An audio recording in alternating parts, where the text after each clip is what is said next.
Hi, in today's class, we're going to learn the concept of net present value. Net present value is one of the modern methods that are used to assess if a project is profitable or not. So let's look into a problem on how to work out the net present value. So here we have a question on net present value where they've given us the cash inflows for 5 years, and they've also given us cash outflows, which are for 2 years. So in the beginning of the year, that is the 0th year, whatever cash flow is given to us is the initial investment or the cost of the project. And for whatever be the reason, there has been a cash outflow in the end of the first year. Apart from that, they've also given us the salvage value, which is at the end of the 5th year or the life of the project, to be rupees 40,000. Now we are going to be calculating the net present value for this particular project. Now the net present value at this particular point will be calculated at 10%. Normally they'll give you this discount rate in the question. So let's look into the Excel sheet in order to learn how net present value is calculated. Now, this is the formula for net present value. Net present value is present value of cash inflows minus present value of cash outflows. So for this problem, we'll have to find out what are the present value of cash inflows, find out the total of this, and also the present value of cash outflows. So for each of the calculations, we will be preparing a table. Now, the first table is to calculate the present value of cash inflows. Write down the years. So this particular project has 5 years. So I'm going to write 1, 2, 3, 4, 5. Now, apart from the 5 years cash inflows, there's also a salvage value that is received in the 5th year. So I'm going to take it as a separate income, but this is also received in the end, in the 5th year. Let's copy down the cash inflows for all the years. We have the cash inflows mentioned over here. 20,000, 30,000, 60,000, 80,000, and 30,000. Now, we all know that salvage value or scrap value is what we receive from discarding the asset at the end of the life. So under net present value method, this scrap value that is received is going to be considered as a cash inflow. So for the 5th year, you can either add it to your cash inflows or you can write it separately as scrap value.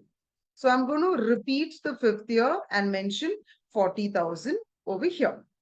Now, the next column is where I prepare the present value interest factor. Now, this is either calculated using a formula or it's taken from a particular table called as the present value table. Now, this is our present value table. Over here, you will have to look for the present value of rupee 1 table and search for the discount rate that is given in the question. In the question, they've told us the discount rate is 10%. So under 10% against every year, you copy down the values. That is the present value interest factor. So against the first year, the present value interest factor is 0.909. Against the second year, it is 0.826 and so on. So I've copied down these present value interest factor into my table for all the 5 years. Now, what about the cash inflow that is coming in the form of scrap value?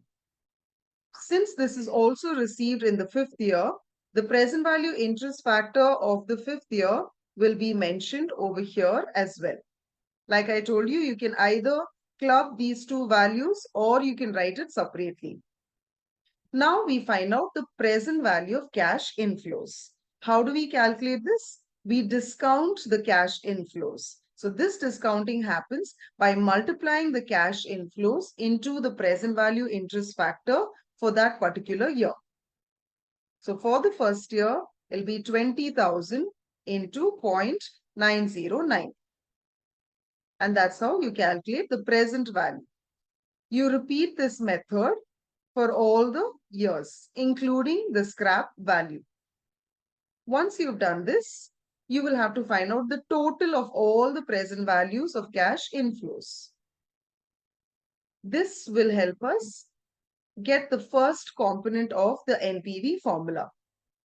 So as we remember, NPV is present value of cash inflow minus present value of cash outflow.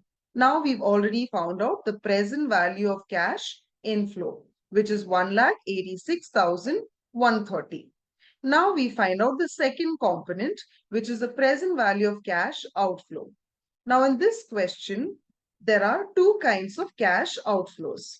One is the beginning of the year, which is the initial investment, and the second one was made at the end of the first year. So I'm going to copy down these cash outflows as it is for the 0th year and for the first year. Beginning, that's initial investment, is 1,50,000, and cash outflow at the end of first year is 30,000. Now, just like in the previous table, we copied down the present value interest factor. Now, we need to remember one point. The initial investment or the cost of the project is something that is paid in the beginning of the project life. Therefore, the present value of this amount will be the same as the amount. In other words, the present value interest factor for something that happens at the beginning or at present will be 1. So any value multiplied into 1 will be the same. And from the first year onwards, we do the same calculation just like how we did it in the previous table. So for the end of the first year, the present value interest factor will be 0.909. So I'm going to mention that over here. Now we just have to multiply our present value interest factor into the cash outflows. So the first one will remain the same because it is the initial investment.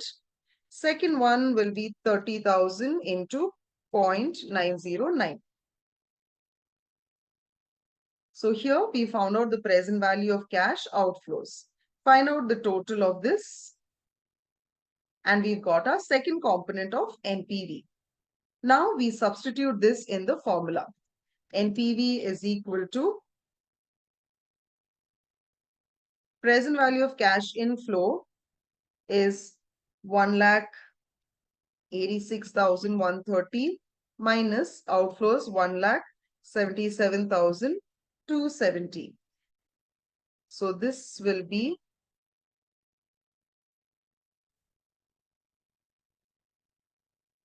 8,860. Therefore, our NPV is rupees 8,860.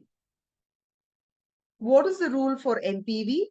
If you want to select a project, ensure that the project's NPV is a positive value.